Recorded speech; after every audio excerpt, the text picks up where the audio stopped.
Aloha everybody, what is really good, my dudes? Welcome to another RuneScape news coverage video. For this video, we talk about duty of care, something that was talked about in the latest live stream. So without any further ado, let's jump right into the video. Let's go.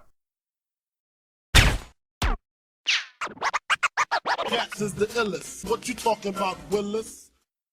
Alright guys, so this was addressed in the latest live stream, mainly in bulk by Mod Kelvin, so we're going to dive into it. So what is duty of care? Mod Kelvin defined it as how Jagex wants to engage with players outside of gameplay in some aspects, but in other ways in core parts of gameplay itself. So that means how they treat safeguarding players, how they deal with people spending money in-game, and even mechanics of the gameplay itself. So one of the big pillars going forward that they want to make a priority is freedom of choice, and it's defined as providing information for us to allow the players to make informed decisions in their day-to-day on what they want to do and how they want to interact with the game. One freedom of choice is time. So recently in game they've added the prompt. If you've been playing for several hours, it lets you know, which is nice. I've had it a couple times when I was playing a little bit longer than I should, to be honest. Just letting you know, if you want to take a break, you have been playing for a while, so that's good to know, or it's good to see that they actually have that there. It is not meant to be intrusive. People have asked why it wasn't something like a pop-up to let you know, a little bit more in your face. But the point is really not to tell players how to play the game. It's just,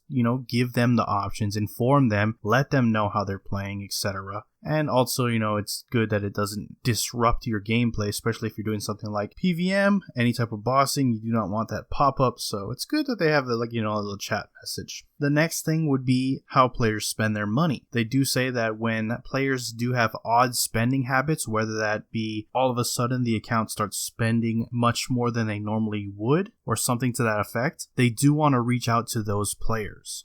Have a conversation with them, decide what to do, if what is happening on their end is reflecting what the player actually wants and what the player is actually comfortable with, and then they can make a decision going forward. They do say that they're going to start slowly with an automated system that will flag accounts that have these kinds of behaviors, and then player support can look at it and decide what to do going forward based on those initial automated reports. They do go on to say that they plan to make it much more easy and more direct to contact player support, which is really big. That's good to hear, to see. Hopefully that really rolls out, because contacting player support is really a trouble. It's a pain. If any of you have tried it or made an attempt to, you know exactly the kind of headache that could put you under, so that's good. They do say some actions that they can take against accounts, if need be, are things like simply removing the account or even blocking the credit card payments from that account if they deem it necessary. Now, if this is a problem, if spending is a problem, that doesn't mean that they're gonna jump the gun and remove the account or block credit card payments. They're definitely going to have a conversation with the account owner first, and then based on whatever goes on in that conversation, take it by case, and then they'll, make a decision there. Players can also choose, if they want to limit their own spending themselves. For example, set some kind of limit, X amount of money per month that you can spend on RuneScape.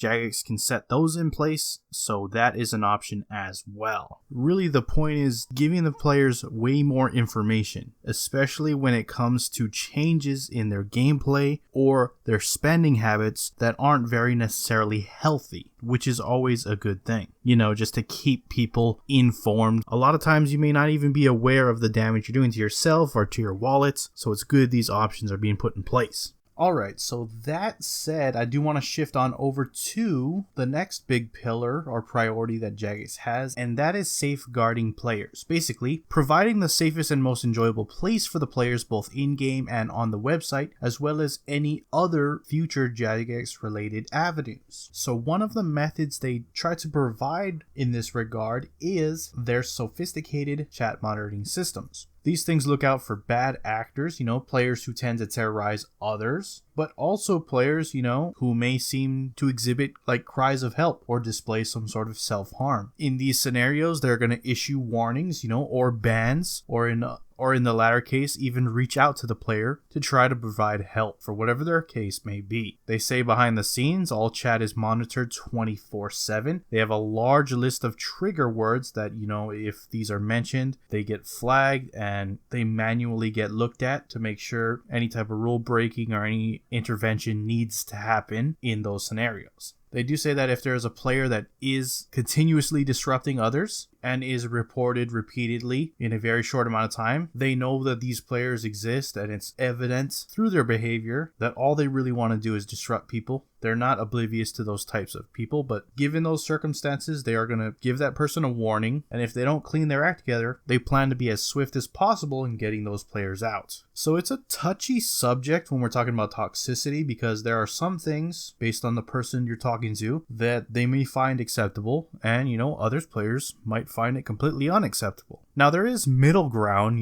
where there are things where most of us, if not all of us, will find either acceptable or unacceptable, but Jagex says that they need more information on these gray areas. And a lot of times the context matters. And they admit that they don't have all the answers for when it comes down to these more specific scenarios. So that's one of the things they really want to tackle and improve on. Next thing they talk about is games of chance. They've taken a lot of these out in the past, like the flower game from previous years and other things. There's like seal game and whatnot. They do say that they're always on the lookout for any type of gambling, player run gambling like this to get it out of the game as fast as possible. Not accepted. It's been added to the rules. And they actually go on to say that they are going to be looking very closely at Duel Arena, although they don't have any decisions on exactly what they want to do with it yet, but they do know that it is a big concern for players. So I guess we're gonna have to see if they decide to make any kind of sweeping change for the Duel Arena specifically. Alright, and finally, to close out this video, I want to talk about earlier last week when we talked about Jagex taking action against a couple of gold selling sites. They mentioned on stream, a lot of people don't realize, the kind of damage that these sites could have